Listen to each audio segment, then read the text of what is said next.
కూడాను భగవంతుడంతా కూడాను వెలుగుతూ ఉన్నాడు.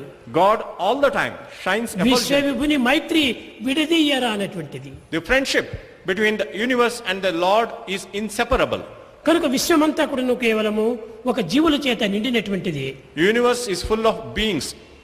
కాబట్టి జీవులే రామస్వరూపులు. And individuals are the very form of Rama. ఒక్క రాములు మాత్రమే రాములు కాదు, సర్వ జీవులు కూడాను రామస్వరూపులే. Only Rama is not God, all the individual beings are God. రమింప చేసినటువంటి వాడు రాముడు. One who delights is Rama. కనుక ప్రతి వ్యక్తి కూడాను మనకు రమింప చేసేటువంటి వారే. Every individual should delight us. కనుక రాములు అనగా ప్రత్యేకమైనటువంటి ఒక స్వరూపం కాదు. Rama was not a separate individual. ముఖ్యంగా మనం యోచించవలసినటువంటిది ప్రతి జీవి కూడాను రాముడు స్వరూపమే. What we have to recognize most importantly is that every being is the form of Eshwara Rama. సర్వభూతానాం God resides in every, ఈశావాస్యం ఇదం జగత్తు. the whole universe is జగత్ అంతా కూడాను దైవ స్వరూపములే. the whole universe is the very form of God. Sahasra శీర్ష పురుషః సహస్రాక్ష సహస్రపాత్. The world we see 1,000 heads and 1,000 hands and 1,000 feet. ఆనాడు ఈ ప్రపంచంలో సహస్ర జీవులు మాత్రమే జీవిస్తూ ఉండేటువంటి వారు. In the world in ancient times there were only 1,000 beings. కనుకనే సహస్ర శీర్ష పురుష అన్నాడు.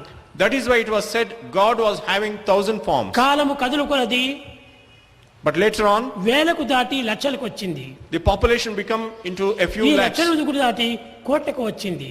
and it became a few crores.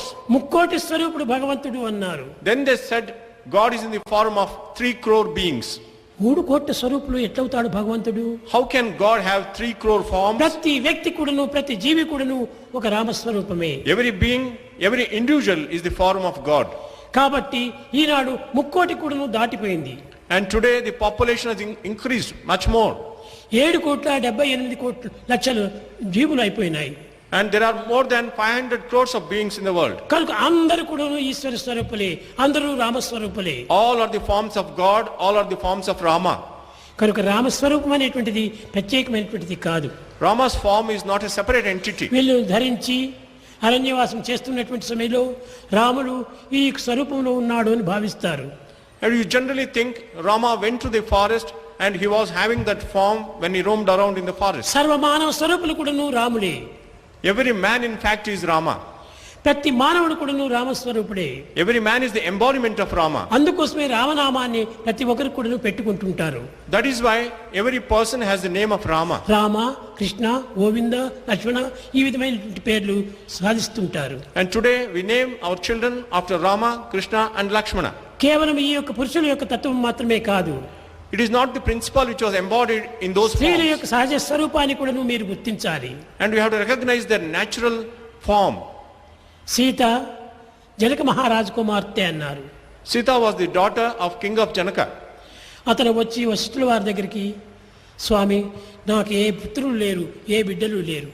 He came to Vasishtha and told him, I don't have any sons. ఈ సీత కూడా నాకు భూదేవితో పుట్టినటువంటిది. And Sita was born of the earth.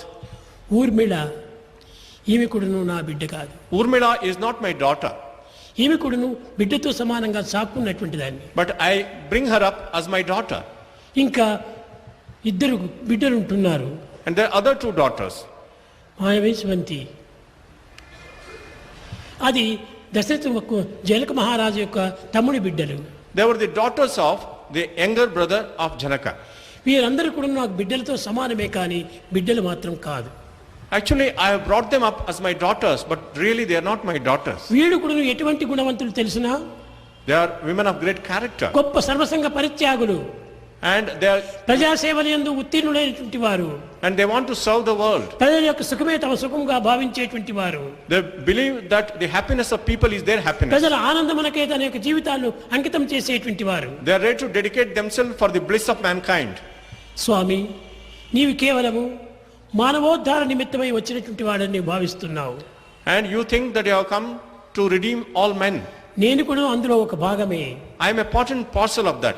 నీవు సర్వసంగ పరిత్యాగై నీవు అరణ్యానికి వెళుతున్నావు. You have given up everything and you are going to the forest. నేను కూడా సర్వసంగ పరిత్యాగిని.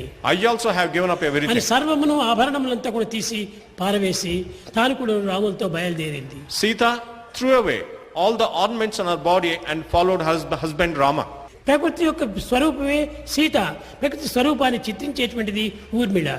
And Sita was the very